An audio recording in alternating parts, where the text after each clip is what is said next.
Loud and clear. Loud and clear. All right, so what's going on, everybody? You guys know the deal. It is Matt Ryce. We are here, Race Talk with Ryce, special edition. The man, the myth, the legend, Alex Laughlin is sitting next to me. And first of all, thank you for inviting us out to your place. For those of you guys that don't know, I came from Delaware, traveled like 2 or 3 days, came down to Texas, and Alex, just to be here for this. Just to be here for this. And Alex opened it up, opened up his home for us, and I very much appreciate it. Absolutely. So I have a list of stuff, but the list is on the computer that's over there.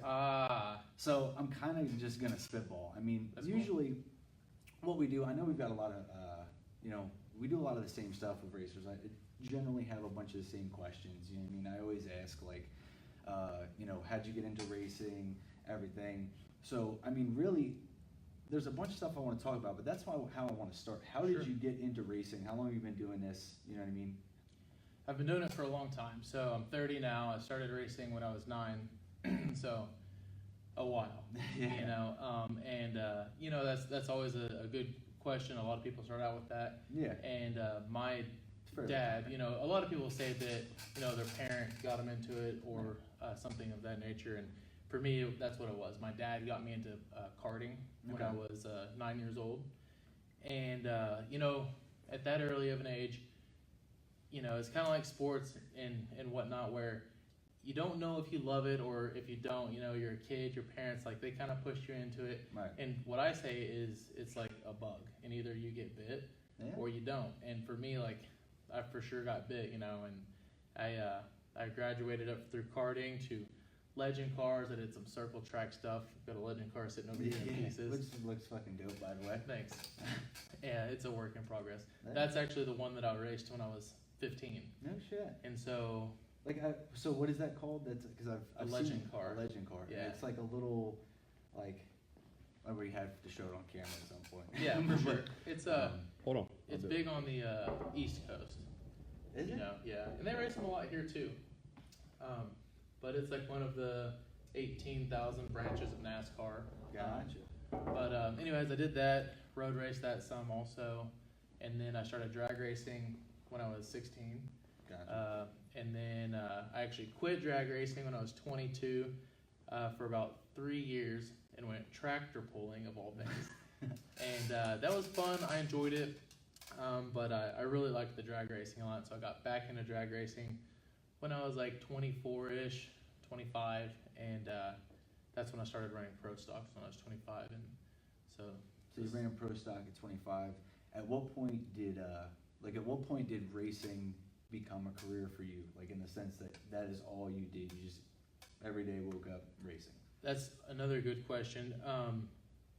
Honestly, for my whole life, that's what I wanted to be, was a professional race car driver. Right. All said and done, honestly, that's what I am, but racing is honestly 10% of my job. Right. And so lining up business deals, getting the sponsors and the funding, just everything in between, there's so much more, logistically speaking, to be able to do it than the racing itself. Gotcha. Yeah. So you're handling all of that too. Yeah, and we're a small team, and we don't have the millions of dollars like a lot of the mega teams do and whatnot, especially Top Fuel and whatnot. Yeah, Top Fuel's crazy. It's insane, and it's all expensive. It's all relative for sure, but it's all expensive, and I literally do everything from lining up business to business type deals to set up funding. Every sponsorship deal, every wrap that's on my car, every design, T-shirts, crew shirts, hero cards.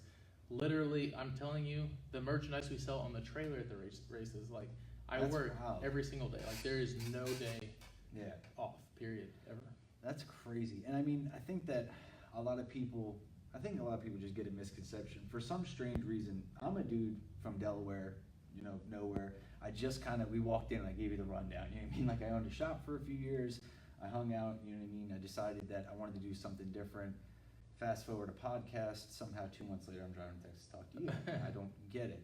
But the thing is people get that misconception that you're not, you're just movie star, you know what I mean? If you've been on TV, all of a sudden, you're not a regular person. Like, no, we still work. For sure. I mean? And I always preach, like, it is not as glamorous as it seems. You know, what they don't see is when I'm on the roof of my trailer, burning my knees in the summertime, hanging the awning. You know, right. I work on a lot of my own cars too, and for some reason, the world thinks that I just show up and drive the car, and that's not the case. Usually, I've got a car, at least like one car in here. It's usually sitting right here. I'm getting messages that they're saying it's quiet. So Okay. we may have. I mean, Yeah. let's just move up a little bit. For sure. We'll fix this right up.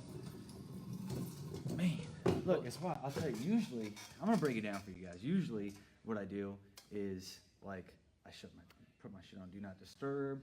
Like Right. everything. Like I don't think you guys understand. We drove 20-something hours across the country. Walked into Alex's shop. I said, "Hey, can I stick my iPad in your your It's in a vice?" vice. It's literally in in a vice vice right now. Like I'll do it on Snapchat because I like to give like the Snapchat people whatchamacallit. You know what I mean? I give them like sneak peeks at shit. So that's a good one for Snapchat. And now we've suddenly transformed into what is actually like to be on the podcast, where it's just bullshit and we're just hanging out Right. and talking shit. And we're literally in the middle of nowhere. Like I said, we're 20 plus miles from any town or restaurant. We're not even or on anything. Wi-Fi. I walked in and I tried to connect the Wi-Fi to his house, and it would probably work, but like literally, I walked in at 8:10, 9:10, and I was like, "Let's do this shit. Let's get it over with." So, and I talked to you on the phone beforehand, and I kind of figured like, not that this is episode 10. I haven't been doing this all my life, but I can kind of figure out who I'm going to be able just to talk to, or Sure. who I'm going to have to like pull it out of, and I'm like, he's Right. going to be fucking fine. We're good. Perfect. So, you know what I mean? So here's the deal. This is what I want to know, and it's a personal thing. Me personally, I'm curious, and everybody, this is one of the questions that come up. What is your relationship with Richard Rawlings? So in the beginning, that really was my entry into racing full time. Right. I was running Top Dragster at the time. I believe it was early 2015. Okay. Top Dragster and NHRA, and at that point, I had the Gas Monkey Tequila branding on the side of my car. Right. And that actually just was formed through a relationship from a rap company I was working with at the time that also worked with Gas Monkey. Right. Aaron was going to Pikes Peak to race. Aaron needed help. I was like, dude, I'll go. Right. Went and spent a week with him. Met him, the film crew. We're racing. They're getting into racing. And then I got the phone call one day that I had an opportunity to run 4 races in 2015 Gotcha. in Pro Stock. And that story in itself is insane. Like, it started out but the first race was in Sonoma, California. Right. And they said, we want you in Sonoma, in Pro Stock. Can you do it? And I'm like, well, that's in 3 weeks. Right. Like, I don't know if I have enough time for this. But yeah, like, I'm just going to say yeah and figure it out. And so we spent 1 week looking for a car and an engine. Like, I had a dragster. Oh, shit. Yeah.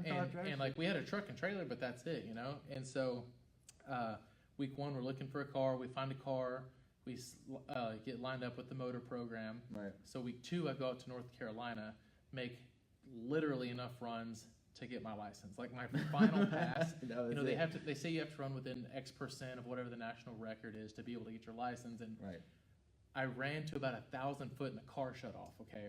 Like, just on its own, whatever happened, we never figured it out. Right. But anyways, they're like, wow, so that was fast enough to get your license. You're good to go.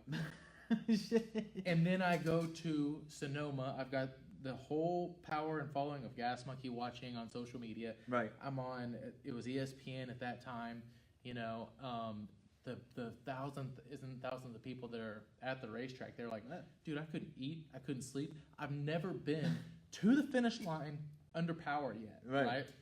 And so I was freaked out, but this is 3 weeks. It's the greatest thing I've ever heard. Like, it's literally like the exact same story of what I'm doing here. You know what I mean? Right. Somebody called me. They're like, "Can you be in Texas? Do you want to go?" Yeah, I'll go to Texas. You know what I mean? Yeah. Nervous. I'm walking in the door. I'm in the truck with this guy panicking because I'm like, this is crazy, and I'm not even that guy. You know what I mean? Like, I don't get like celebrity struck and shit like that because I know everybody's just real folks. But I'm like, For sure. This is a big damn podcast. So that's how it started. And then that's what I like to call the overnight celebrity theory. It's it's the years of work that nobody saw, and then one day they see you, and you're Right. and then it's nonstop roller coaster. Well, and I'll even say it that, like, here we've got a brand new pro stock car. It's a whole new entry, and I'm like, this is going to be huge. Like, I've tried to get sponsors for so long, and like, even on a sportsman level, $20,000 or $30,000. Like, dude, it's so hard. It's so hard to get anything for that matter. It is. And I thought, here we got a pro car. Like, I'm gonna be professional, and everybody like people can't wait to throw money at this thing. It's gonna be great. I'm gonna be swimming in money. Completely wrong. Oh yeah. Oh, completely wrong. Like like nobody. Right. Actually, it was like, hey, like I just want my name on your car. Like that was not the case, and so that's why like I more than a race car driver, I see myself as a business person because I literally put like business to business type deals together. To be able to do this. There are some sponsors that do just write a check, boom, here you go, put the name on the car, make us look good, don't be a fool. Okay, well, a lot of them too, like our business deals, like I work with an insurance company selling commercial insurance, okay? And so I started off just going to my sponsors, like, okay, Advanced Auto Parts, check it out, like, working with this company, they do commercial insurance, you're a huge commercial business, like, if you sign up and do your insurance with them, I'll make X amount of commission. Right. And instead of you paying, $100,000, that's going to get me 2 races. Now you can spend $100 and we're going to get 7, right? So it's like free marketing to them. Damn. And so, right? Yeah. So like it's getting tricky. Work. There's so many deals like that. And I'm no expert by any means, but I'm like, nobody taught me this stuff. This is just stuff that can you learned even as I've gone. Can you even be taught it is the question. I don't know that that's something that you can. For sure. You know what I mean? Like, I feel like you either kind of have to have it or you don't. You know what I mean? Like, I went to college for about 3 weeks, and dude, it just like I hated it. I wasn't making any money. I needed to get back to work, and so that's what I did. I quit school. Really, I wish that I would have gone and learned the marketing and the business side and everything. Right. Maybe I would be more successful at that point, or at that time, like social media wasn't what it is now. No, it's crazy. So there's no doubt that a lot of it would have been self-taught. Yeah, and that's the thing. Like social media literally puts us in the position where somebody like me gets to come here and sit and do this shit. You know what I mean? For what other reason other than social media? People made it happen and want to see it. Yep. So that's a whole different world too. Here is another one I've got. Mega Race.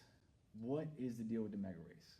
I've seen some comments. I've heard some stuff. Like, I've seen you just commented little bits here and there. Like on Mega Race 1 or 2 or a third? Like, no, what do you okay. mean? So, I mean your race in Mega Race. You're running for Gas Monkey Garage. You guys built the car, everything. You know what I mean? I'll just tee it up right from the start, okay? Just jump in. So, let them know what's up. So we get the phone call, probably 6 months before it happens, and at this point they're like, "Hey, we might do this. Right. This is something that we're talking about. We might do this." Okay, and we were just kind of waiting for the confirmation forever, Right. and then it was like literally like 60 days before the race, and that's when they said, "We are doing this." Okay. Yeah. Well, at the time, Richard had a deal with Dodge. Yeah. And so he saw it fit that we needed to have a Dodge-bodied car. Yeah. Well, that takes your search from being this big to about this big. I mean, there's thousands of Camaros, Corvettes, Novas. I mean, there's Chevrolet everything, but you don't see any Dodge stuff, right? And so we ended up finding a car in Canada that was actually like a top sportsman car. Right. Single frame rail. And for the people that don't know what single frame rail is, it's literally made for about 1,500 horsepower. My Pro Stock car is a single frame rail car. Pro Mod is a double frame rail. Yep. Some of them even get up to a triple. You don't see it very often, but it exists. They got a triple? No shit. Yep. Damn. Like Harry Russ's NHRA Pro Mod, it's a triple frame rail deal. Damn. It's a lot of pipe. It is, but it's a lot of power. And like one of the problems that we had with the car was it flexed so bad going down the racetrack. Right. And again, the reason we ended up with that chassis is because it had a Dodge body on it, and it was like a dart or something. It was super ugly. Yeah. And at the end of the day, then Dodge comes in and they're like, "Hey, we want you to put like the Hellcat body on it, right? Right. Well, then we're thinking like, dude, we could have bought like the right car, Right. if we're gonna rebody it anyway. So now we're starting out with absolute junk. Like we're starting in the wrong direction completely.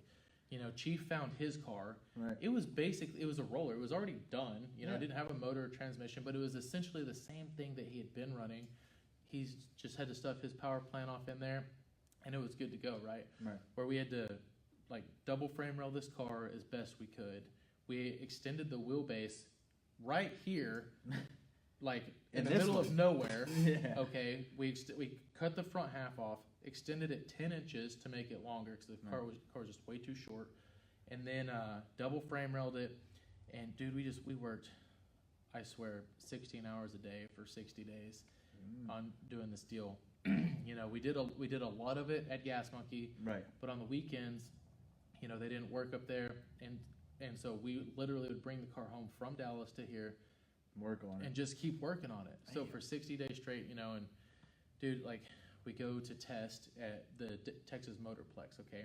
And at this point, they told us it was going to be a no prep race. Right. Okay, never been to one. I've watched the show a little bit. Mm-hmm. You don't really learn a whole lot about no prep racing on the TV show other than No. you know, they're racing on the street or whatever. Right. And so we show up out there, try to go down a track that literally had like dirt and dust and all kinds of stuff on it. Again, like we're completely ignorant to no prep at this point. Right. Still a little bit, right? Right. And dude, finally get the car off the starting line and freaking spin it around backwards and hit the wall. So like the whole deal, like there, you know, it was setback after setback. You know, they lied to us about. I don't want to say they lied because that's going to make everybody Right. mad. Right. But it just wasn't what everybody thought that it was. I don't think that everybody understands either that although it is racing, like TV is still TV and there is still some TV to it. Like, you know what I I'll mean? tell you this much. When we got out there, one, the track was so prepped that it was seriously a radio track. I hadn't ran a radio car at that point, Right. but that was the stickiest track I've ever seen in my entire life. You know, we built this car, put a loose converter in it, thinking we're literally going to have to go down a track that has no prep on it. Okay, Yeah, you guys are just gonna be so we screwed. get out there, and Chief rolls his car out on Goodyears. And if you know anything about tires, a Goodyear is for a track Yeah. that is prepped. You know, I think don't they have those on NASCAR? I Goodyear? don't know. Or at least honestly. no, but back in the day, like I said, Yeah, because probably. shout out to my best friend's dad, Doug Fonner. He made a coffee table out of an old An old Eagle tire. tire, Right. and I think it was from the track. Yeah. So I get it. It's not, you know, not everything was as it seems, and it didn't go anywhere near as planned. I swear to you, like I am probably a year younger than you, but I feel like we're living the same life. It's like I had my own issues with shit like that, and I was trying to do something and it didn't go well, and so I very much can. I'm not gonna say sympathize, like it's a sad thing, but I can Right. sympathize with your like Yeah, I can you can understand. relate, yeah. I can relate to what you're talking about. So we go from that, and then we'll jump forward in time into Lights Out 10. Perfect. Perfect timing. Went from absolute worst time of my life to one of the best. Well, I mean, we've only got like an hour or something. Right. Right. So, but seriously, well, you say that, and now I want to know. Like, you said that was one of the worst times in your life. Like, did it really like fuck with you? Like when that went down? And It was bad.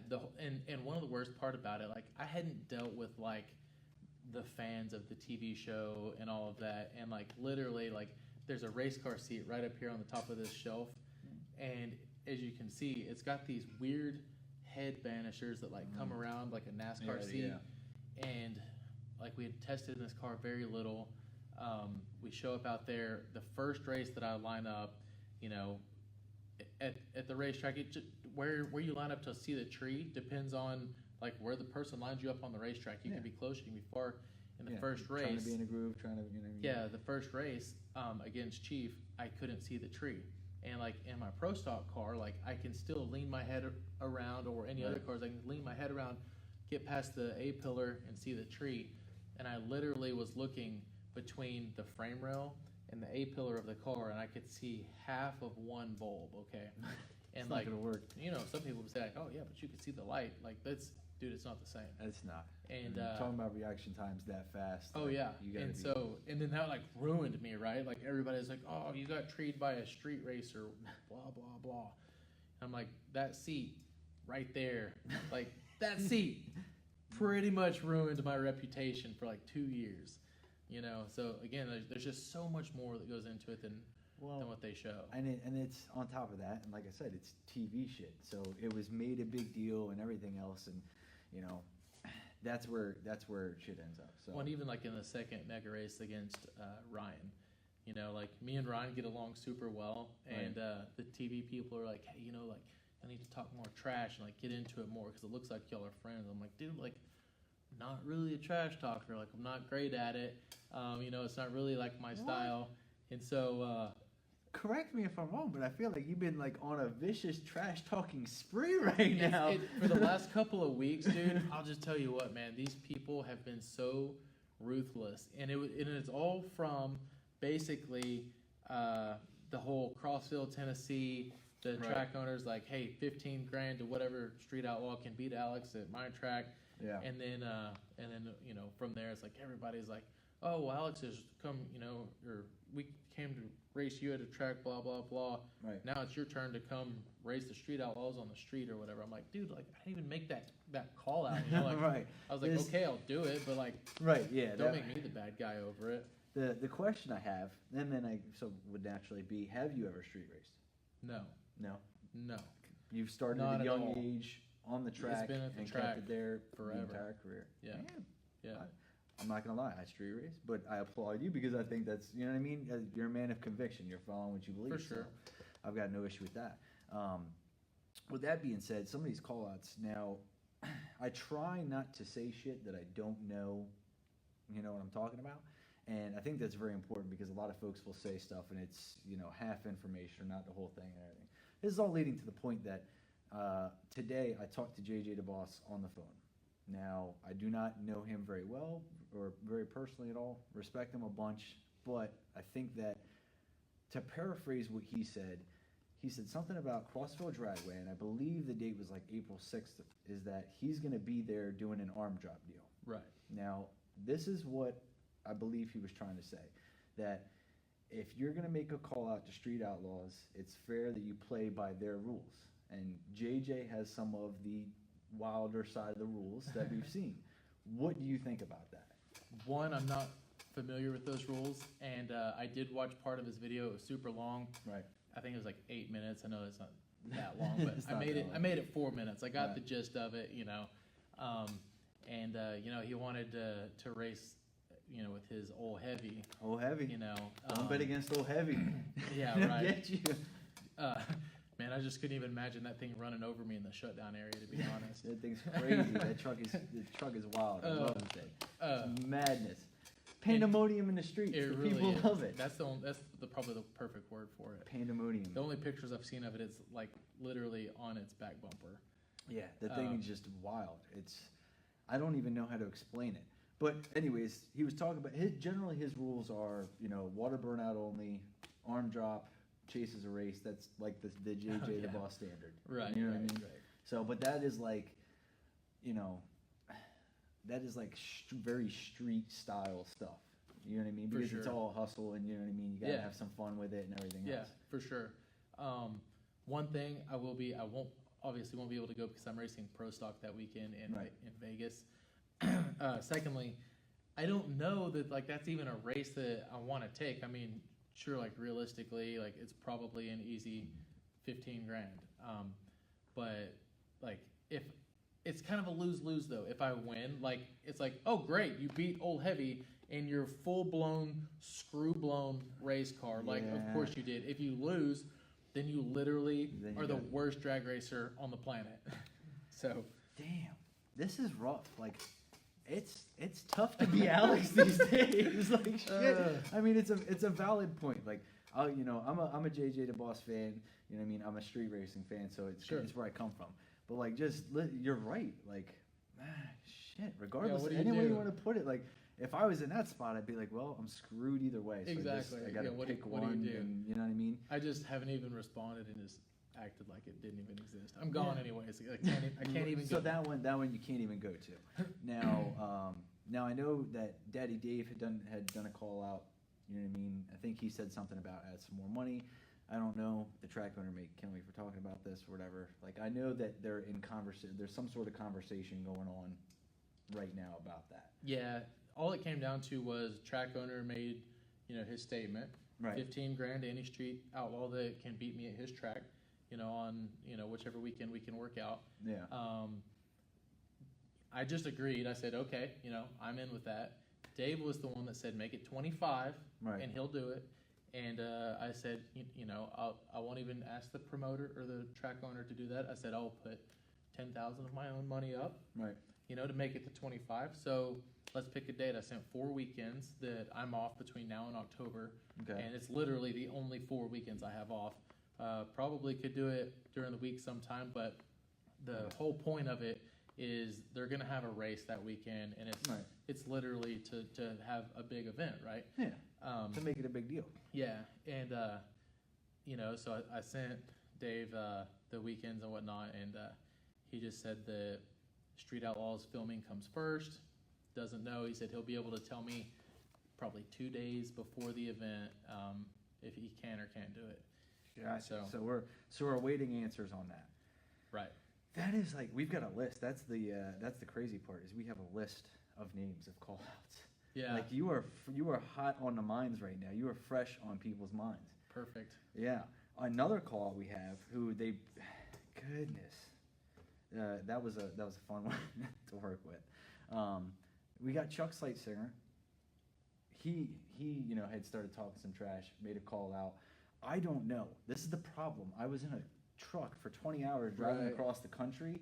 Like, I got little blurbs and pieces of stuff that came up, but I don't even know what's going on because, half these places we don't even have service.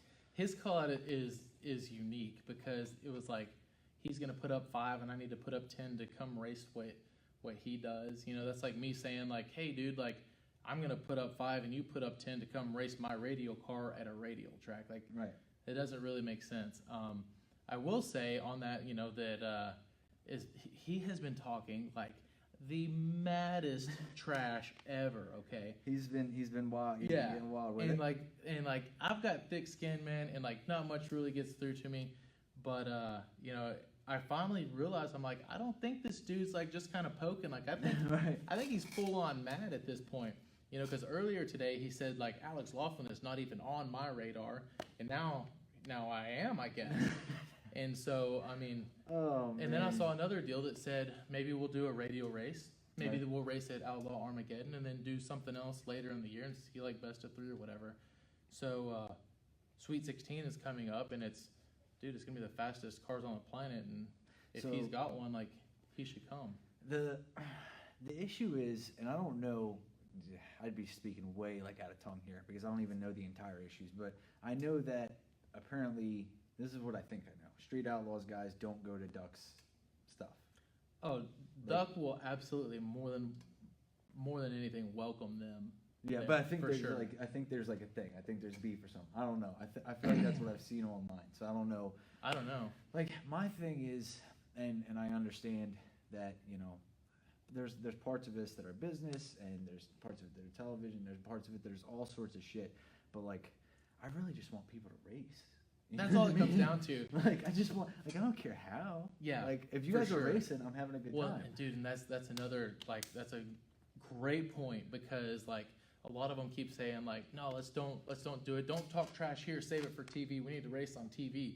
And like for me, like, dude, I don't really want to be a part of like the whole dramatic reality TV show where you got to create this drama and all this BS. Well, I think like, part I of just it want is- to race. I think part of it is because you've been through it already with the, with the mega race shows, and you're just probably kind of tired of it and just want to be like, because it is what it is. You're either going to go out there and race, or Right. you're going to do a good job, or you're not. Well, like there's that's no- the way I've raced my whole life. Like there's a few guys that I race with now that I don't really care for, and guess what?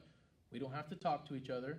We don't have to look at each other. They come by, say, hey, come to the lanes. It's time to race. Yeah, And you that's pull it. your car up there, do your burnout back up, and you race. You still don't have to talk to each other at the end of the track. So like, the whole like getting into it and stuff. Like, That's the funniest part. The funniest part of all this, and that's why, because you're talking about whatchamacallit, where I'm getting it's explosion right now is what I call it. Now I wasn't. This is the deal, right? I don't typically want to do this or like to do this. It's up to you whether or not, and we're not even sure that it's going to work because we're not even on Wi-Fi and everything else. But I guess they're saying in the comments that Chuck and Eddie Dave are in the comments. okay. And they either want us to read it or pull them on camera. I don't even know if we can. That's the issue. Oh, go for it. He says go for it. So in order to do this, this is what I got to do. And we'll see if it works. What's that? Just tell them to copy and paste whatever they said, so that it comes up sooner, so you don't have to scroll.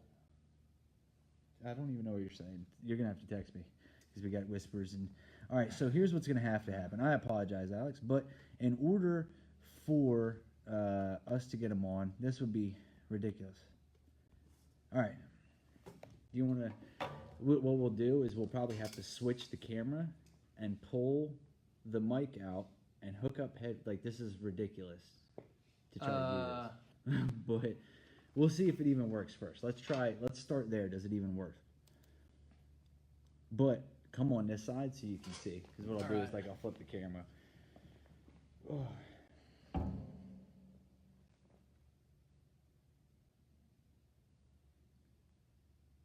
Oh yeah, I can. Yeah. Oh, I see. Oh, I see. Yeah, sure. Go for it. All right. I just want to make sure that we're all on the same page here Okay. about what the hell is happening. I've never done one on this before. So this is what I usually do with podcasts, and we're gonna have to take this out. Is usually this is how guests are on. So it says adding Chuck right now, and what typically happens is, they get connected, everything else. What's going on, Chuck? We can't hear.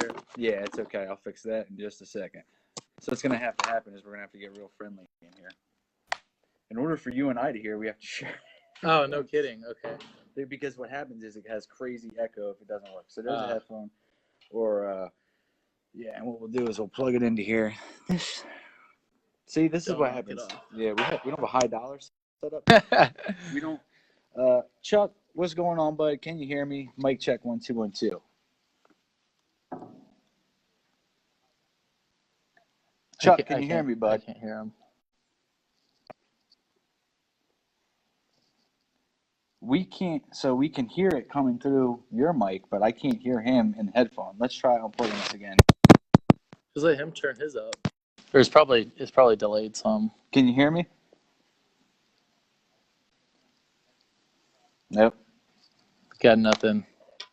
We got. Can we hear him? Can you bring that over here? He's moving his mouth, but I can't hear him over here either. You can't hear him either? There's this little race car in the background. All right, so the problem is, Chuck, look, we're gonna kick you off, Chuck, if you can hear us, and do it again because nobody can hear you. Tell him to call my phone. Tell Alyssa to give. I got his number. Do you want me to call him? Yeah, put it on speakerphone. All right, Let's Chuck, do that. We'll put it on speakerphone. This is madness. What we do for the game right here, folks, I want y'all to notice this, that I just drove up into Texas, into this man's house, and said, hey, you want to talk about some stuff? And he said, yeah. And up to this point, he still hasn't kicked me out yet, so we can't be doing too screwed up stuff. Good. We're going to get Chuck. I'm calling Chuck on speakerphone right now. I'm going to swap it back to this way. Yeah. What we're going to do is we're going to have to swap this camera around. Can you hear me now? Yep, I can. You're on speakerphone. So what I'm going to do is we're maybe not going to be able to get you on camera, but everybody should be able to hear you. Okay. Hold that. All right, bud. You got me? Yep, we got you. So what's going on, Chuck? First of all, welcome to the show. Hold up, before we start going crazy, welcome to the show. Thank you for reaching out today and trying to get involved. So, I'll just, what's on your mind, Chuck? What do you got? I mean, I'm just over here, partying in Oklahoma like we do it, I just, somebody screenshotted me a comment, that Alex, obviously, he's been doing good. And congrats for winning Lights Out 10. And, which we still got to talk about. but he's on a roll. So, he kind of, obviously he's looking for some street outlaws. We weren't looking for him, but he's obviously looking for us. And, I kind of took it personal when he kind of called my fans like they're kind of just white trash filth. So, I thought, I understand because I saw that screenshot. That's like one of the last things that I saw before I pulled up here. Excuse me, when I had some service. But I'm not asking about that comment in particular. But would you agree with me that sometimes things in screenshots get taken out of context? Maybe not that one. Maybe that one was spot on. But would you agree with that? I'm just trying to keep the peace in here. 100%. Okay. Well then, I mean, Alex, what do you think? Well, first, to be clear, white trash never was a word or two words or a combination of words. People use filth. Filthy. People like me say white trash. I mean, I'm that guy. I mean, I'm like the king of my trailer park, so I am white trash, so I know what that is. But from the rich people, they say you guys are filthy or you're filth. I hear you, and you're playing the victim card, like, oh, I'm just little old Chuck, just trying to make it, just doing my deal in Oklahoma, All I'm trying to do is haul chicken. Yeah, you're hauling chickens, bro. It's the whole chicken.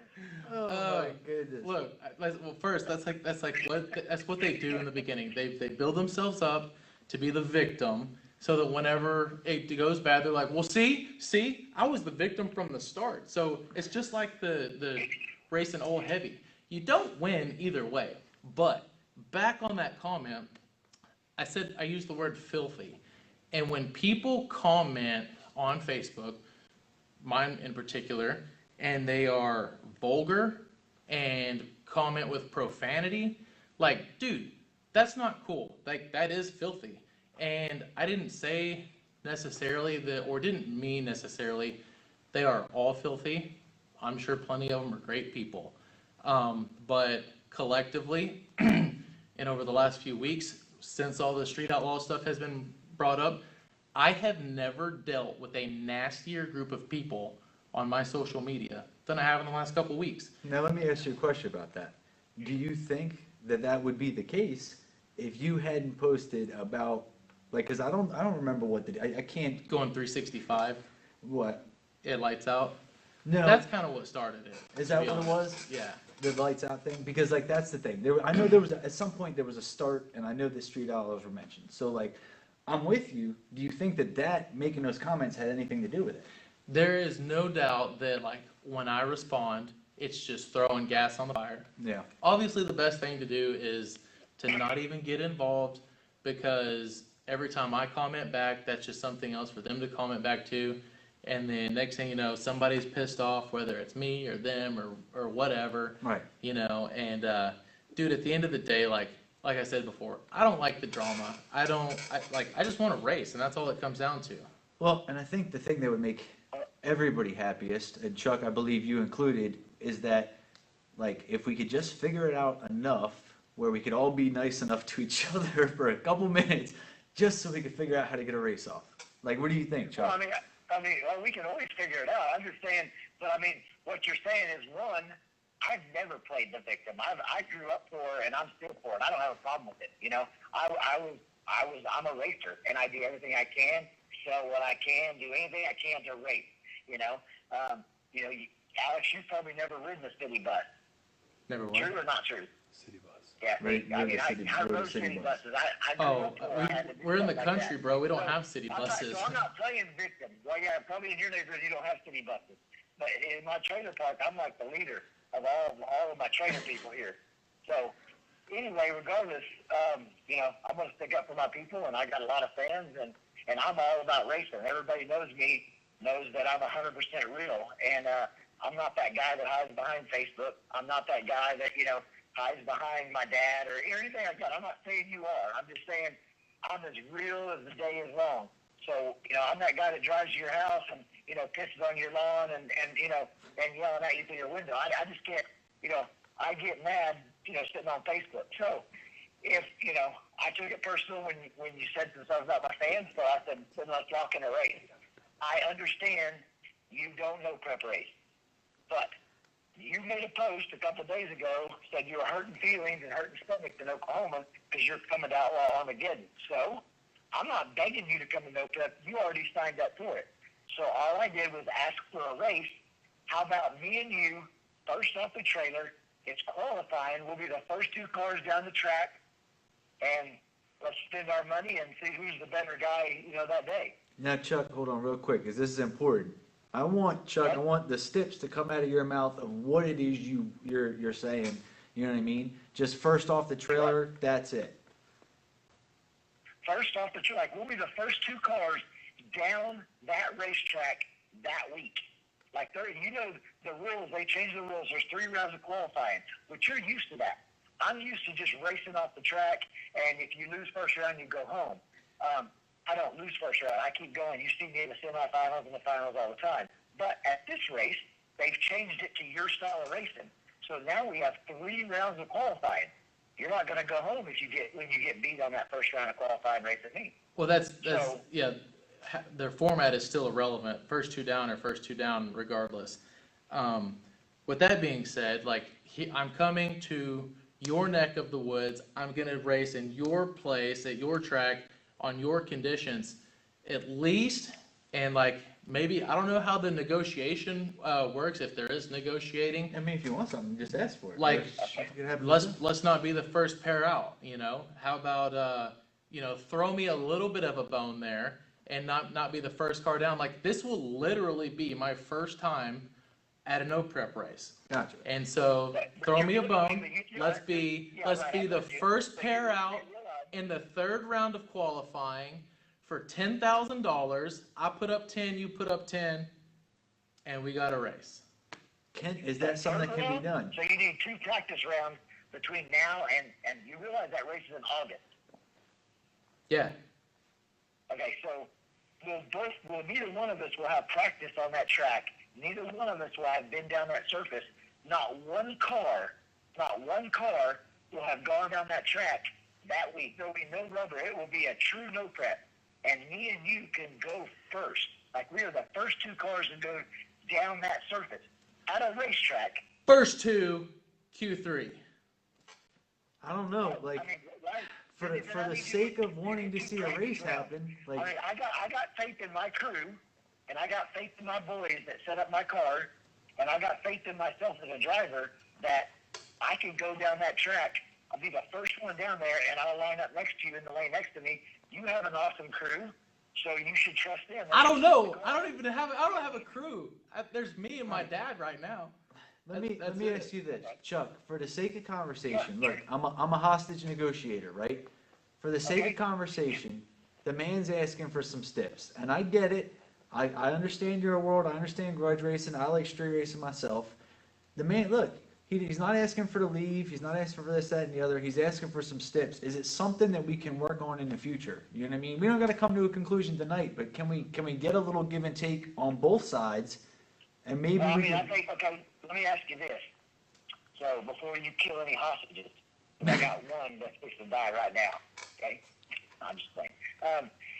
Obviously Alex wants me to race on radio, and I think to Alex fans, I've never been on radio, and you say you've never no prep. So if you're coming to my world, you got now till August to do whatever you want to do. You don't have to go practice on no prep. You don't have to do nothing. But if we're the first 2 down that track, off the trailer at no prep in August. That's 6 months. Let me ask you a now. question, Chuck. I will give you the same thing. I've never put on radio, but how about you put on 275, I put on 275, and I'll be the first one down whatever track you want at the end of this year, in Ducks race, whatever you want to do it. Me and you, 275, first pair down the track, freshly sprayed, whatever you want to do, and I got till the end of practice, and me and my team will show up, and I'll race you right off the trailer, first 2 cars, down the track for the same money that we raced out at Armageddon. I'll race you on 275 at Ducks race. Why does it have to be 275s? Oh, I mean, why wouldn't they be 275? Isn't that Radio versus the World runs 315s, and that's what I run. They're the baddest cars on the planet. Oh, okay, so you can't do this. You can't do the 275s.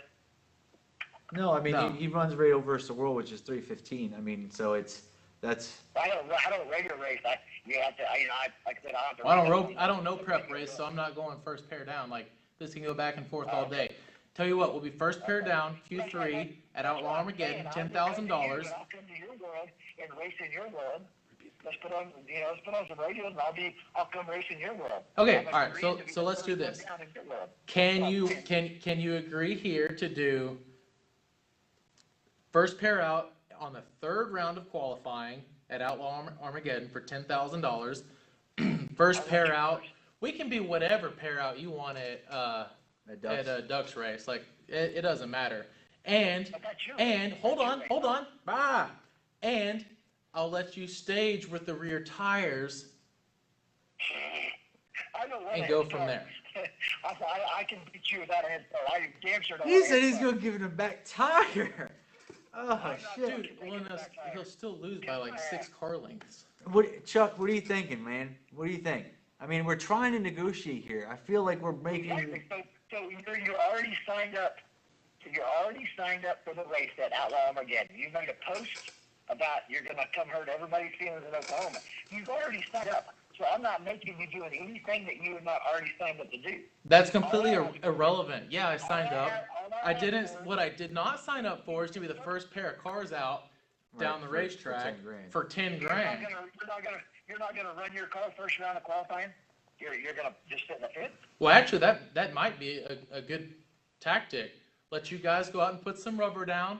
I'll lay low. I'm the new guy. I'm the greenhorn, you know, and I'm gonna let you make the starting line sticky, and then I'll come up for Q2 and Q3. I actually like that. So then I'll see you in Q3, first pair out, 10 grand. Okay, cool. Let's meet in the middle. Then. Okay. Let's meet in the middle. What's the middle? Round. You want third round qualifying, right? Yeah. First off the trailer, third round qualifying. Me and you, neither one, make a pass all weekend until third round qualifying, and we're first off the trailer. We have not made a pass, either one of us. Why are you trying to work so many angles at your track doing your thing?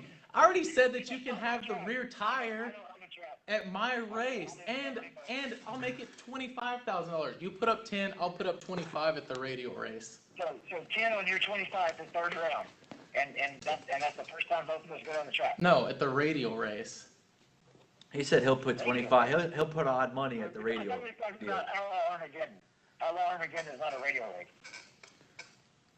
Man, well look, I feel like I I'm think talking to a I mean, child. which race are we talking about? I thought we were talking about Outlaw Armageddon. we were talking about Outlaw Armageddon. We're going back and forth. Here's the deal, Chuck. This is what I think we need to do. I don't think we're gonna come to a conclusion right now. As much as I I mean, I raced. It doesn't sound like he wants to race. as much as I would love to see a conclusion right now, I just don't think we're gonna come to it. So what we can do though. I'm reliving the mega race right now. This is what these guys do. Well, here's the deal. How about maybe if we want to, if it's something we can see happen, whatever. Chuck, I have your number. Alex, I've got your number. Maybe like mediate. Maybe that's Sure. my purpose in life is But to mediate. on that, I'll leave it at this. You're a I'll leave it at terrible this. hostage negotiator. We'll Am do. I? I'll just. Is everybody dead? I'm just gonna leave like my steps or what I think. You know, I'm Right. agreeing to everything that he's saying. I want to make one change. Q3, like if I want to run Q1 and Q2, that's up to me. Right. But Q3, 10 grand, first pair out against Chuck. I'm down with that. Okay. That's so still doing his thing, you know. And then we can do the same thing at the lights out race. Again, I'll still give him the back tire. He can stage with the back tire, and then. I'm not going with the back tire. That's never happening. Oh, why? Because then I'm setting myself up as the victim, and I then will never take a head start. yeah. I don't need a head start to win a race. I'll never take a head start. Well, you're not gonna win that one, buddy. Nobody's ever given me nothing my entire life, and I'm not going to start with you. Well, look, guys. Here's the I will deal. take what I want from you.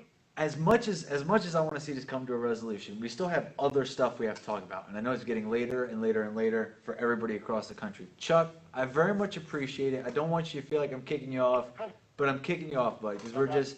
Oh, you're good, man. We're just not gonna come to a resolution tonight, or maybe not on this show, but at some point we might. So Chuck, Hold on, I don't let appreciate. him go yet. Oh, hold on, what?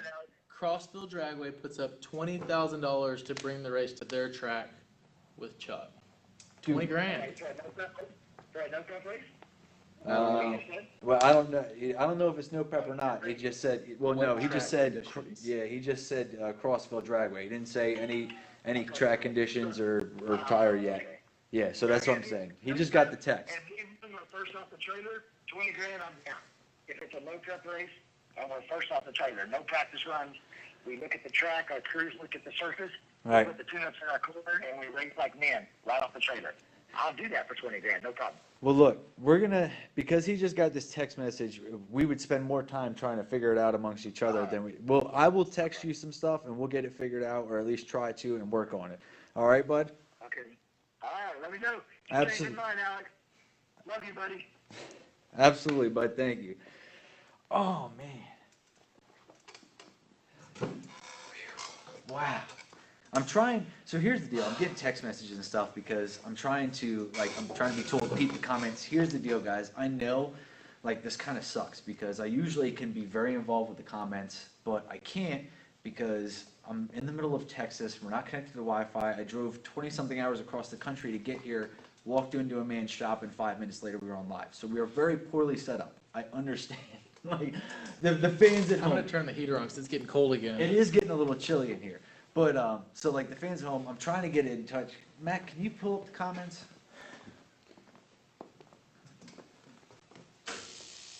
Ooh. That'll scare you. You think, okay. Oh, There's only 800 some.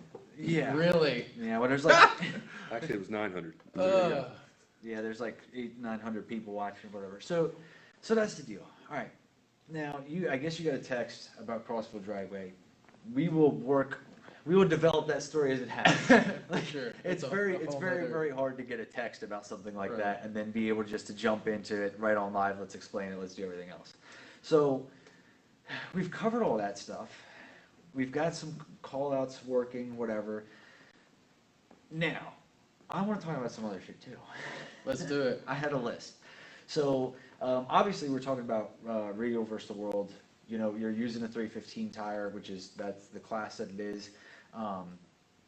Radial prep is, in my opinion, I think one of the best prep surfaces in racing. You know what I mean? I think, and I'm not saying that better than Top Fuel or something, but I'm also kind of saying I think they care about it more than Top Fuel. You know what I mean? For sure. So, but that's the deal there. What was it like going to Lights Out 10, which is number one? Duck is crazy. You know what I mean? That whole show, that whole event, that everything is wild. And going there and then going rounds on a weekend where the record got broke, 3 times that weekend? 2 or 3 times that weekend? It's just been outrageous, and especially as heavy as these cars are and as fast as they're going. Right. It's almost scary because if you think about it, if one of these cars really hits the wall, the wall may be coming down with it, It's like hitting it in a dually truck, just about. But it really is nuts, It just keeps getting faster and faster, and the conditions were good out there, Same with at Sweet 16, kind of all of the stars aligned. There's no doubt that we have an efficient running 360s car right now. Right. When we went 365, the air wasn't near as good as it was the night before. Right. And so just with all the corrections and everything, realistically, we could have gone a 58 or a 59 if we had have gotten after it at the right time. Yeah. And then when you're talking about going that fast that you're breaking records, every part of that is a big, weather is a part of that, I don't, believe me, I don't know a lot about it, but I know, reading water molecules in the air and shit has an effect. So it's literally that much has to be right to break records like that. For sure. And then on top of which, we have the record broken 2 or 3 times that weekend, whatever it was, I don't remember. But then even still, the people who broke the record didn't win. You came in and won. Right. So, how was that experience? What was that like? I mean, honestly, for the most part, the car my car is just so consistent, you Right. know, and we've got enough runs on it now that we basically can just like look at the weather and look at the data that we've got from the same type conditions and Right. just about plug it in and make it run that. What's really crazy is like we don't have all of the fancy stuff on that car, like the traction control and the wheelie control, Right. you know, and whatnot. So like literally, Traction control is huge. I hear a lot of shit about traction control. and dude, and even the wheelie control, like Right. we don't have that. Like the wheelie control on my car is literally my right foot. Yeah. Like if I can't see the racetrack anymore, then that's when you got to either Yeah. pedal it or Yeah, do something. lift. Yeah, Short exactly. shift, maybe, you know what I mean? Whatever. Exactly, because I still shift that car Yeah. manually. Do you? I do. He was just, we were talking on the way here about what trains was, you know, what trains was in the cars, and I was like, man, like, you don't even understand. It's not like a, you know, like just a regular TH 350 or 400. You know what I mean? yeah, Like, we're it's talking about crazy. serious transmissions and shifting yourself. I mean, that takes a lot. And I can imagine how stressful that is. And then, like, I'm amazed by it. Like, look, we got the banner in the background. We got, Right. you know what I mean? We got the lights out 10. Like, that is a huge deal. What was it, 50 grand or something in It was, cash? yeah. 50 grand in cash. Ducks races are crazy. That dude is wild. Like, that's a wild guy anyway. He is. He puts on a heck of an event too. Yeah, and I think they care about it. You know what I mean? Like, they definitely care about the surface. Obviously, they're breaking records. Yeah. You know what I mean? Like, are you in line for more of Ducks races? Is that more, more stuff you're gonna Oh, do this absolutely. season? Yeah, that is honestly like my all-time favorite. Like, I'll miss an NHRA race, you know, to go run at Duck's race. Right.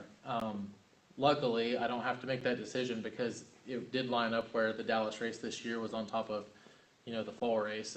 Right. Now it's going to get changed, so I'll for sure be able Nice. to be there. So what is it? You talk about racing all this different stuff. Like, where did the no prep thing come from? Like, what clicked in your head that you were like, you know what? Like, today I'm gonna get up and I want to go no prep racing.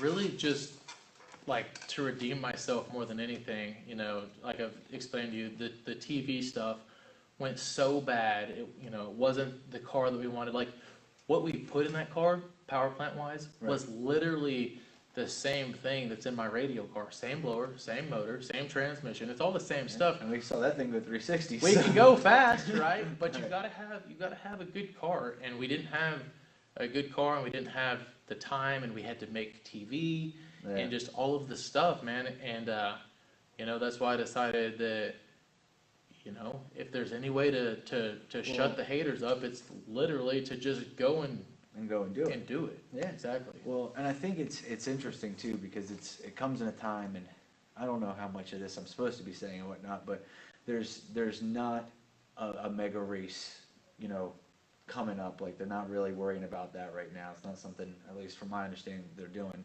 So like, if you really want to redeem yourself, you got to go out there. You got to go do it yourself. You know what I mean? You got to go to Outlaw, and Outlaw is going to be huge. I mean, that's a big Yeah. deal. Like, that's Even if there is another mega race, like the whole deal, that's not the place for me to come and Yeah, well, and because prove if- my point. yeah, because even in a mega race, I mean, like I saw you posted, like it'd be cool to do like the 4 wide deal Yeah, or that'd be whatever. awesome. Like, that would actually be cool. I think there's a growing trend, because what's happening is that, like, with some of the TV shows and everything they have going on now, I feel like we're down on viewers, or we definitely need something to get the fans excited. Do you think that there's a possibility where you could be, involved in the No Prep King series, either racing your way in or getting an invite in, or is that something on your mind, on your target? Not necessarily. There is like the Bristol race. I would absolutely love to go to that. Right, I don't really want to get in on like the TV stuff, right, to be honest. But if I can go and race for $200,000, like, right, the big. dude, I want to go to that, and like I'll put up with the TV cameras and the bull crap to be able To go race to for do 200 that deal grand. for sure. It makes complete sense. So, thinking about it that way, because that's the thing, is that you don't really know, like, is it because you want to do the TV deal, or is it not? And from what I've heard, the folks that I've talked to that run it, it's like, it's a hellacious schedule. And it's Well, not it's only rough. that, but it's tricky. Like You're still doing other shit, I've too. worked so hard to get these sponsors and people that I have that support me. And if I go and do like the TV stuff full time, for example, like you don't see those cars with names on the side of their cars, you know, sponsors and whatnot. Kicker's on all of them, but that's a weird Right, one. you know, but they make like speakers, subwoofers. How did Kicker ever ultimately, become a like sponsor? the deal is like basically the network won't let you put a sticker on your car unless that company works with the network on advertising. Gotcha. So there's yeah, some, there's some politics. yeah, And so, like, I can't put like Haviland oil on the side of my car right. and go race out there because then it makes it corporate looking, and that's Yeah. that's what the fans like to see is that they can relate to these cars. Like, hey, Yeah. I've got a car, I've got a Fox body like Chuck's car. You know, Right. I can make it that. You know, but then whenever you have like the crazy sponsors and stuff on the side, it's a whole different level. Yeah. And so I don't want to give up what I've worked so hard for to go and Yeah. do that. And that's understandable because you're right. I mean, we had the conversation about that, about how those cars progressed so much and so quickly. And I mean, here's the real thing. Like, if we were in a position, I don't care who you are, if I was in a position, let's say that one day I started racing and then I got on TV and then I was able to get faster and faster cars or more expensive stuff or whatever, like, yeah, I would do it. Like, that's natural progression. But then the flip side is you lose touch with, you know what I mean, kind of where you started at. So, For sure. you know, that becomes an issue too. So you're doing Outlaw Armageddon. Is that the only no prep on the schedule so far? As or- of now, it is. Okay. Like I said, I've already got so many weekends that I'm booked. And actually, Outlaw Armageddon is the same weekend as the Pro Stock race in Seattle. Okay. And after I attended Outlaw Armageddon last year, like as a spectator, Yeah. just to watch, and like it was cool. Like it was a great event. There was like a full midway, like it was a real race, and it was a real like grassroots race, you know. Right. And it was cool. And so I said, you know what, I want to be there. And then I saw it was booked on top. You know, I'm like, man, I'm chasing the points in Pro Stock this year.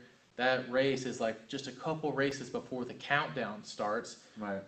In NHRA, and like ultimately, like I should be in Seattle. Like Right. I need to be there. Yeah, kind of But- big deal. At the same time, like they may not let me on their TV show. Like I may not ever have a chance to race these guys unless I just load my stuff up Go out and there just go where they are. and just pay the entry. You know what I mean? Normal guy stuff. Pay Exactly. the entry, load the car up, take it out there, see if you can do something. That's right. And I mean, I think anything is possible. You know what I mean? It's really, I know that it is because here I am sitting in here talking to you. I mean, we've had this whole deal. I'm a little guy from Delaware, whatever.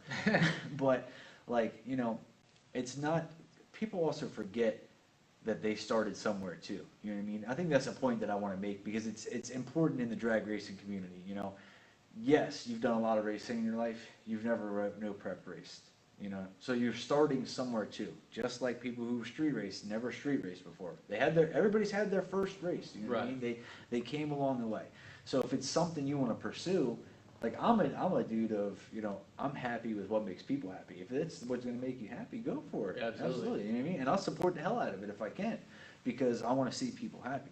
So it's very interesting to see, you know what I mean? And it's like the problem is it would make good TV.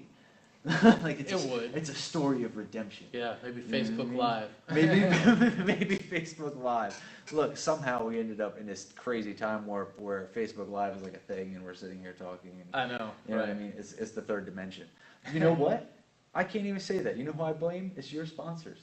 Speed Society. Oh, yeah, right. Speed Society's all over Facebook. You know what I They mean? are. They do a heck of a job for sure. They're on that deal. So I'm not even going to take the blame for that. So what else you got? Has there been anything on the topic list that we haven't crossed off yet? I don't know. I also had a list, honestly, of just some things, like we ran out of something to go through. I know we've hit on a lot of them. I left the list in the house. No doubt. But we were in a rush. Right. You know what I mean? Well, and here's the deal too. I don't know what's going on or what we're doing with our lives for the next hour or whatever we're doing. But we can probably get up and follow up with some questions, you know what I mean, Yeah. afterwards off the live, if you know what I mean, if you're like, Yeah. oh crap, I really wanted to talk about this or that or the other. Yeah, for sure. You know what I mean? So it's absolutely amazing. I think are we at an hour?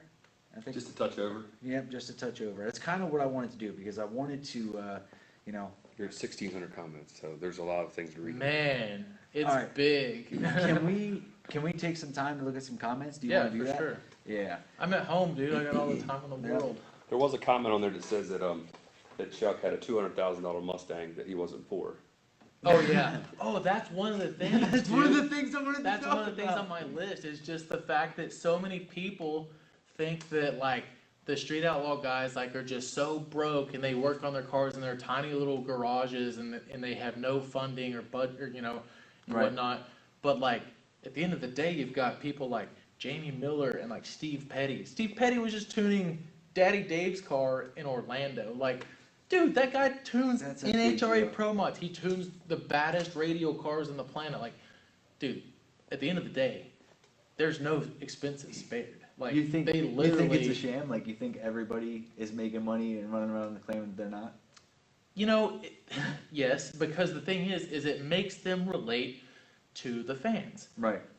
Because at the end of the day, like they're your fans and you want to relate to them and keep them as fans. But That's you just think it's- part of it. Yeah, and I think so. I mean, you do talk about it. I mean, I get it. Some people's entire lives are in their race cars. You know what I mean? Like life Right. savings. So I get it. I want to see what they've got going on in the comments. Man, you went all the way over to Texas. There is no time limit. Yeah. Man, hook a brother up and give Alex my number. I'm not above wrenching on his car. So you've got some. Right on. There you go. You got There's some. one supporter. There's one. Can We you got- screenshot that? Look, I got his name. I know the guy. Matt Marshall said this is the best live feed he's ever seen. Oh, great. Well, it's the #1 podcast is voted by Tommy Reek. I don't know if you know who Tommy Reek is, but I got to ask you this question. If you had your choice, would you take a baked potato or Chinese food? Dude, I love carbs, but I really love Chinese food. I love You're a rice Chinese food too. lover? Dude, I do. I'd Like, probably Tommy love Reek Chinese does food. not like Chinese food. It's a Really? thing. This is the best. You've never heard of my podcast, so you don't know this. But we had Tommy Reek. It's a clip. I'll send it to you on iTunes or something. It's like 3 minutes long, and he's talking Okay. about the Chinese delivery guy that gives him a hard time, and it's the dude's just wild. So is the RVW car currently getting fitted and ready for no prep? Yeah, what's up with the cars? Because you said they're not here, so Right. So I'm out of trailers. I've got 3 cars right now. I've got the Pro Stock car, the Pro Mod car, and the Radial car. And so the Pro Stock rig is dedicated full-time Pro Stock. Pro Mod is dedicated full-time Pro Mod. right. Running 18 races in one, 12 in the other. I'm only running 3 in Radial, so that's the one that got kicked out. So my Radial car is in Houston in Frankie's trailer. Okay. And so I had him haul it out to the Lights Out race for me.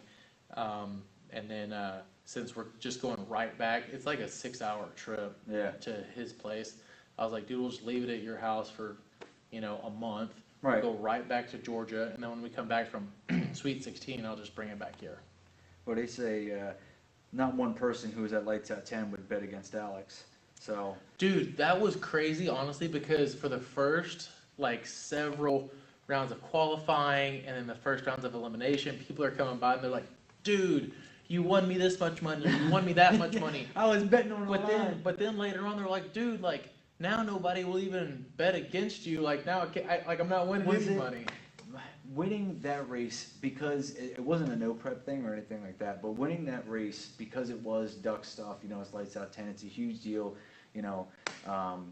was that was that the motivation for redemption? Was that partial redemption for what you've had going on in the last years? Yeah, a little bit, what I mean? because it felt like you finally got to be here's the, you know what I mean? yeah, Here's the briefcase with the yeah, money. What's up? exactly. Because like I say, it's all relevant, and the fact that we went 365 at 207 something miles an hour, Ridiculous. dude, in a 2,800 pound car, that's crazy. And I just that's what it was. This validates that we know what we're doing and that we can run fast. And so that's why I was like, here's the time slip. There it is. I think they put the time slip in the in the ad for this. Yeah. You know what I mean, the flyer. And that Which- was in the final. Can we shout out real quick Alyssa?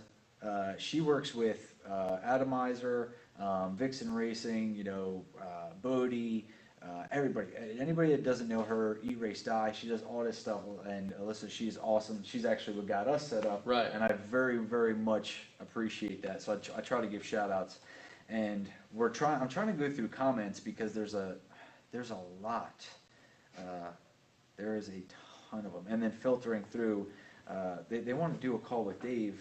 Well, they would have to, whatchamacallit, I don't have the number. Let me see.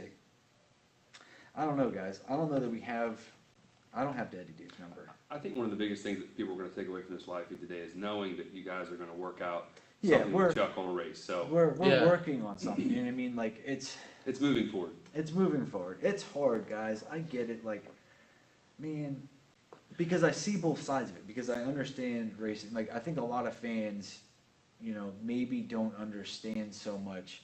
There's definitely a difference between fans and people who go racing. Like, I don't think Right. fans understand how much some of the stuff we're talking about, why it's important and how important it is and everything. So they're just like, I don't get it. It's a bunch of back and forth about these stipulations. What's a Right. stip? I don't even know what that is. You know what I mean? Right. So, What I think would be cool, and this is me just talking, but like really the happy medium between no prep to radio is literally an NHRA track, which kind of honestly these days leans in the no prep favor. Like the Right. starting line is good, but they have taken away so much prep for the top fuel cars because the top fuel cars are chunking tires, meaning like there's literally chunks coming out of the tires, and they're Right. trying to slow the cars down, and so they keep taking track away. yeah. And so literally, I leave the starting line of the Pro Stock car. It's a light-ish car, weighs 2,300 pounds-ish, and it's literally spinning the tire the whole way down, and it makes 1,500 horsepower. Like it's It's not making a the ton of level. power, and it's literally spinning the whole way down. And so, like, what would be cool is to maybe go to, and I know that we could work it out with NHRA, and I think Right. it'd be so cool to do it at a 4-wide track, like at Charlotte, for example. Have Chuck, Dave, Chief or Ryan or whoever, and let's Whoever go. wants to be, and Let's go go full wide. 4-wide, and I guarantee you, like, we could, That's a great idea. yeah, we could end up getting some big money put together for it. Winner think takes like absolutely. $100,000. Like that would be easy to come up with, and dude, the people would love it. NHRA would love it. Yeah, well, and Like- that's the thing. We have so many different things going on right now in racing, where it's like we have regular racing, and then index racing, and the sportsman class, and everything that's been going on for years and years and years, and NHRA, and then we have no prep, and then we've got back half of the truck or back half of the track, and airport stuff, like literally every spectrum. You know what I mean? There's got to be a way, and I think that's what I try to do with the podcast, because I bring all these different people together. You know what I mean? But bring everybody together and enjoy the same thing, which is racing. Right. This is awesome. 4-wide, a lot of folks, are saying that the 4-wide would be awesome. I agree. I don't think that you could get, It's phenomenal. as far as like Right. a fan, like from a marketing standpoint, like Alyssa, let's start working on that. Yeah. Like, Well, we- the bottom line is, You know is what I like mean? if they race no prep, like they're on a big tire, there is no prep. They can for sure race at a track that has some prep. Yeah. If you can hook up on a surface that has nothing, hook up on one that has something. I mean, that would. Yeah. Theoretically. Theories would get us all. Look, so, man, I'm just, like I said, I try to keep it, old school and G, and, go through the comments. I just do the marketing. This is crazy. We're trying to read the comments, but they're coming in at such an alarming rate. That's crazy. Like, that's the thing. That's That's what I good. told you on the phone. I was like, look, don't look at the comments, because you're gonna do what I'm doing right now. It'll fluster you. It'll throw you off balance. You'll be Right. like, what am I supposed to talk about? But you know what I mean. Yeah. It'd be cool though. I mean, What's the worst that could happen? you You know can what I still race the 8th mile. mean? You want to do 8th mile. Team Bodie did 4-wide. Vegas already did the 4-wide, 2 slick, 2 radial. Yeah, but we're not talking about like that. I mean, we're talking about specific people racing. Yeah. That's what everybody would want to see more than Yeah. anything. Ask him, what is his setup in the radial car? What can you tell us about the radial car setup? Well, it's a screw blown Hemi, Right. 526 Hemi. It's a whole setup from Noonan, all aluminum, everything. It's got a Lenco drive with a Lenco transmission. Right. It's a 3-speed, so I shift it twice. I think it's cool because Why do you ship like it? why? Like, is it a personal thing? Yeah, it really is because it makes no difference. And honestly, like there's kind of like a safety thing in there also because like people have gotten into trouble before where they're going into tire shake or the car's getting out of shape, Right. and before they are ready to lift or like right before they lift, the car shifts gears and just takes that whatever is out of control to a whole new Yeah. level. So as long as I'm in control of it, I'm Yeah, in control I can of see it. that. Yeah. Especially because like a screw blower is making so much boost that after you let out of the gas, it's still loaded for 0.3 of a second. Like it's still pulling Right. for that long after. And 0.3 You of a let second out. is a big deal, and people that don't we're talking about the 8th mile in 360 something. You know what I mean? Like Right. that's 0.3 of a second is a big deal. Exactly. Trying to see what else we got. Man, they're talking. Well, as usual, and I figured a lot of the comments are just random mundane stuff. Like yay. Like people literally comment that. Like yay. What are you commenting? I'm just. Thank you. What I want to know is, what I mean? Does anybody have question? JJ said he would run Alex an old heavy for 15,000. Yep, we talked about that. Yeah, we are. It's like the craziest thing. If you watch the podcast, like, we already had this conversation. I'm not trying to be a jerk, guys. I know it's getting spread out and everything else, but man, you gotta. This is the one thing I know about this. You gotta keep it fun. I try to keep it lighthearted because I want to talk to you again. You know what I mean? I want to be able to call you up and say, Yeah. hey, what's going on? How are things? And maybe we do another one sometime down the road. Well, this is cool. Like this has been like I've never done a podcast like at my house, Yeah. in my shop. So like, and just the fact that you're able to make it like that's cool in Look, itself. so I'm doing like a vlog thing about it, like where I've recorded parts of the trip and everything, and I kind of want to tell the story of how we got here. The summarized version of the story is that all of the stars aligned perfectly for reasons that I can't explain. Right. You know what I mean? And that's And here we how are. we ended up here. So this stuff here, man, you also get a whole ton of haters. Oh, and whole shot victory too. Like I know. Thank goodness I needed that. the whatchamacallit, they both ran a 369 in the final. Yeah, the whole shot victory is big. I mean, that is, and I think one of the things, because I'm friends, I've got mutual friends or whatever with Chris Hamilton, Boosted, and I know that you and him, I guess, were going back and forth a little bit, or there were some things. Oh yeah. But I will say that, like, when a time came, you know what I mean, and you won, like, he stood up and was like, hey. That was super cool. of Right, him. like, that was a good, you know what I mean? Like, Yes. that's what we need. For anybody that doesn't know, Boosted GT, Chris Hamilton, whatever you want to call him, like, when Alex won, stepped up and was like, look, man, it was a good victory. He gave credit where it was due. And I Right. think if we had more of that, we would get so much further along in all this other For shit. sure.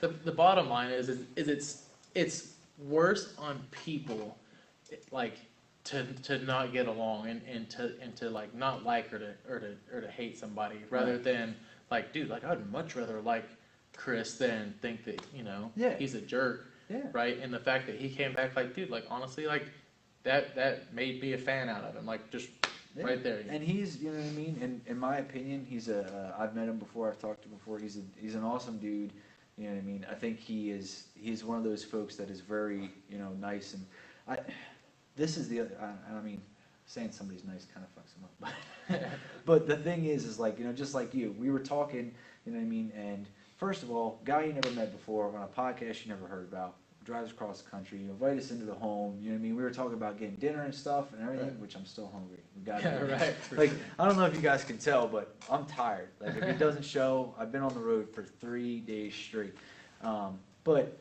And that's what I love about doing this, is that being able to meet people, and, you're a nice guy. Shit, you're at least nice to me. Tomorrow I may be on the crosshairs. Well, that's the thing. Like, comment I boards. literally have never been into like the trash talking and stuff. Like, literally, like it was only just within the last couple of weeks that, like, finally, they punctured my skin. They finally got through, and It I'm just got like, through, you and know it's- what? and it's time to Unfortunately, it's a unleash the beast. byproduct of street of racing, Well, at least, That Yeah. side of it. And, Yeah. like one of the guys, I won't mention his name because I don't know if he'd want me to, but one of the Street Outlaws guys called me today, and Right. he's just like, dude, like, what is going on? Right. What are you doing? And I'm just like, I've never dealt with it like this before. Like, I don't deal with it with NHRA fans. I don't deal with it with the Well- radial fans. And like, these people are attacking me, you know? Yeah, well, here's the thing. First of all, I think that everybody, I'm looking at you, Chuck, everybody has had that happen, where they do something or whatever, and it gets out online, and they get attacked and everything else. So let's not all forget that. I know this shit happens to me, you know what I mean? So, Right. you know what I mean? So it happens to everybody. I don't know why. Tommy Reek is calling me. Are you familiar with Tommy Reek? I was telling you about the Chinese food. Oh, that's story. the Chinese food guy, okay. Yeah, Chinese food guy. This is Chinese food guy Tommy Reek. Tommy, what's up? Say what's up to everybody on the podcast. What's up, my brother? How you doing tonight? I'm doing well. What do I owe this pleasure of your phone call this evening? I just wanted to tell you that you guys are actually doing an amazing show tonight, and everything that was said makes a lot of sense. Just wanted to tell you that. That's how I feel. That means a lot. Well, and I appreciate that, but Tommy's a good dude. He does a lot of stuff, and he races for the right reasons, and that's why I really get along with him and really like him. And it's important to hear feedback like this. I'll tell you guys this, you know what I mean? I apologize, because it's kind of, I guess it's not. We have guests on and shit. Like, I'm feeling like it's kind of rude to be on the phone, you know what I mean, on the No, podcast. especially if he's gonna compliment us. Right. If you're going to tell us good shit, I'm Thank going to you. keep, look, I'll put it to you this way. Somebody shoot Daddy Dave my number. Somebody shoot whoever you want my Tell him to number. call back and change his voice.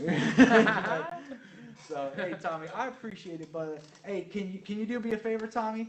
Yes, brother. What do you got? Can you pick out a question from the fan, from a fan? Pick a random question and text it to me, because I can't see the comments. It's happening too fast, and I can't see the With your stuff. phone. I need to see the comments. Okay, hold on a second. I got Yeah, you. pick a question from a fan and just text it to me or something. You know what I It mean? just hit $2,000. I'm going to tell you right now. I got Wow. another phone. Oh, he's got Kevin Gates. He's got two phones. You listen to rap music?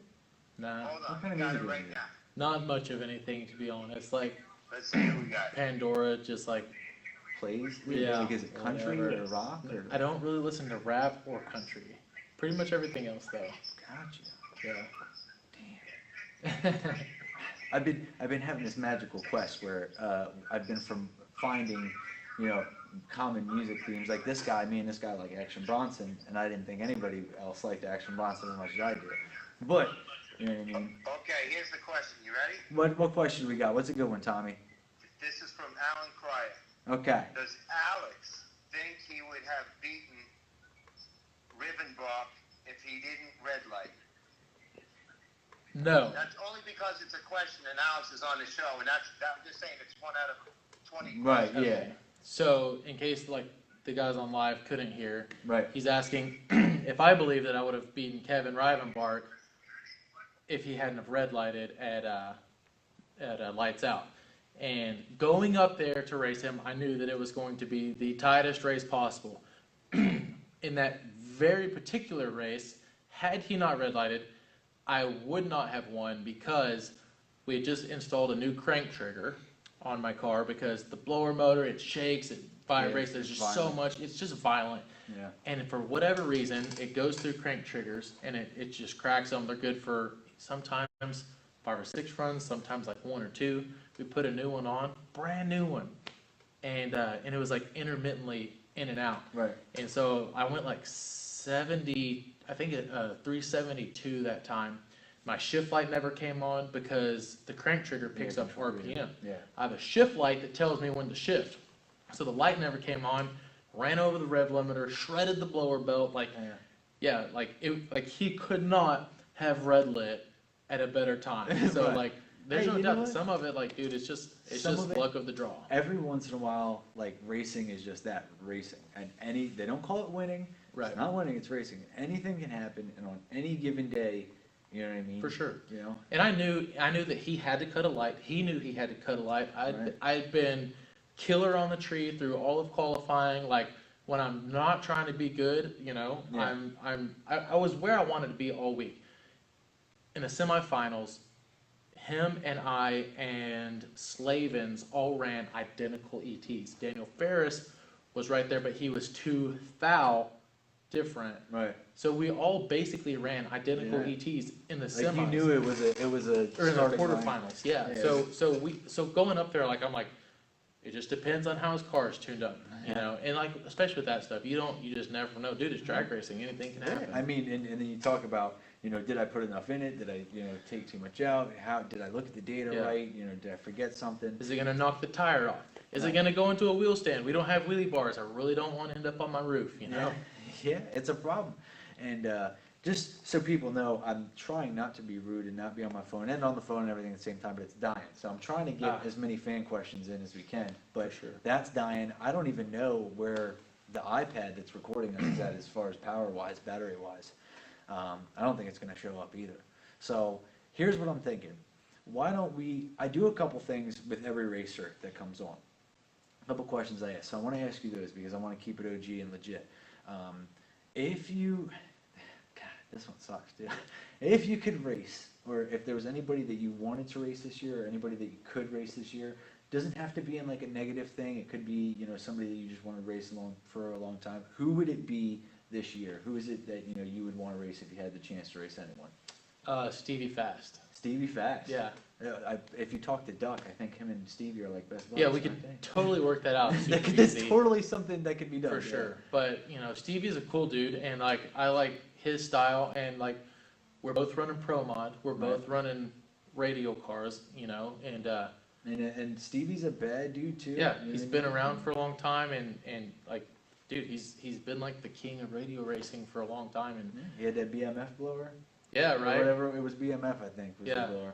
So that's dope, and I think that'd be a good race. I think that's something that if Duck is watching, go do that. You'll thank us later. Yeah, go set that up. It'll be a good race. I'm telling you, Yeah, people will for love sure. it. But the deal is, so I usually ask that, and then I also ask, you know, who do you thank for this? Because I know that anything you do in racing is not alone, and sometimes people don't get as much of a shout out as they deserve. Now, what I'm going to say is before you jump into that list, I'm going to give my list because it's very All right. important. And here's why. So what happened is 10 weeks ago, I started doing a podcast, believe it or not, right? Because I apparently have the ability to talk to people. It Sure. works well, right? We had a Yeah. conversation. Oh, cool. Apparently people like listening to it because they're That's doing that good. right now, right? So it's like the keys to success in podcast. Have to know how to talk.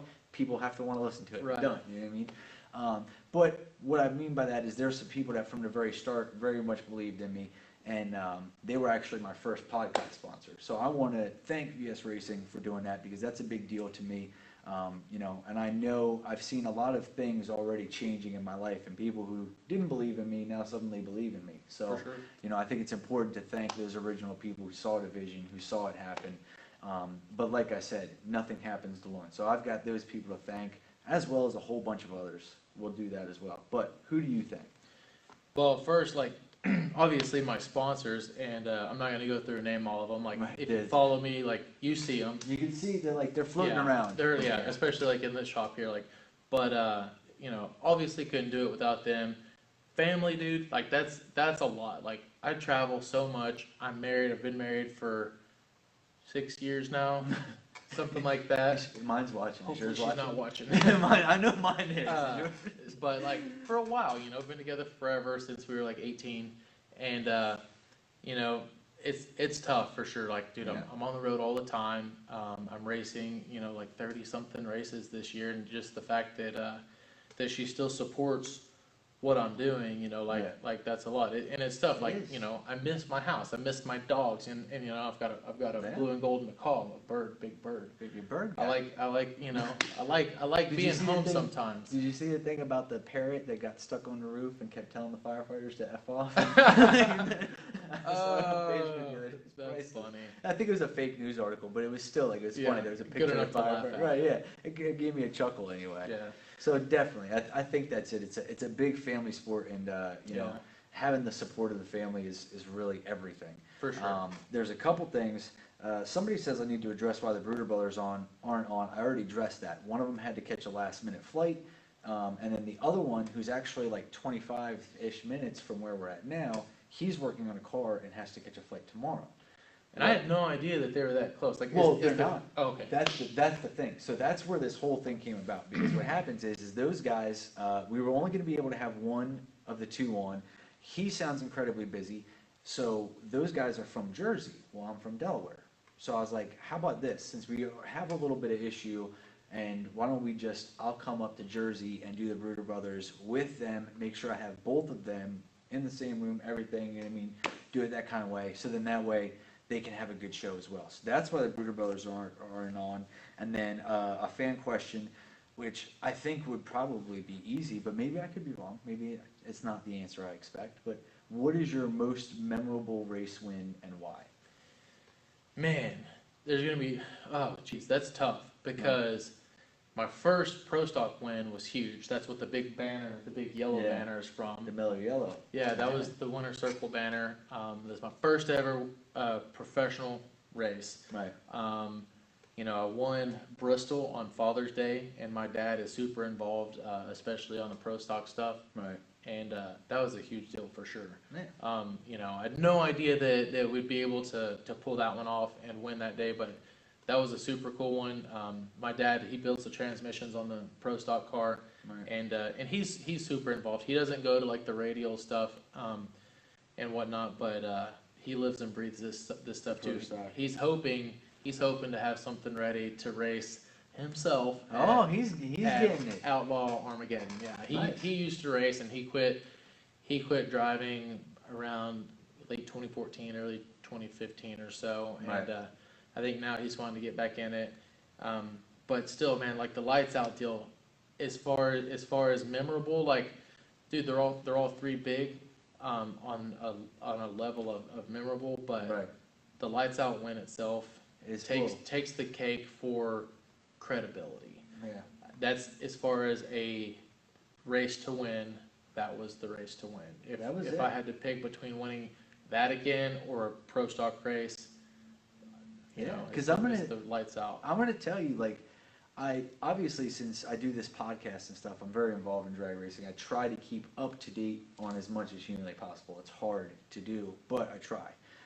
Because like I was even like because I had seen, and obviously there's three sides to every story, all this, that, and the other. Yeah, we get that. There's my preface. But I had seen like comments you had made and comments other people had made, and I'm like, man, I don't know if I would be doing that.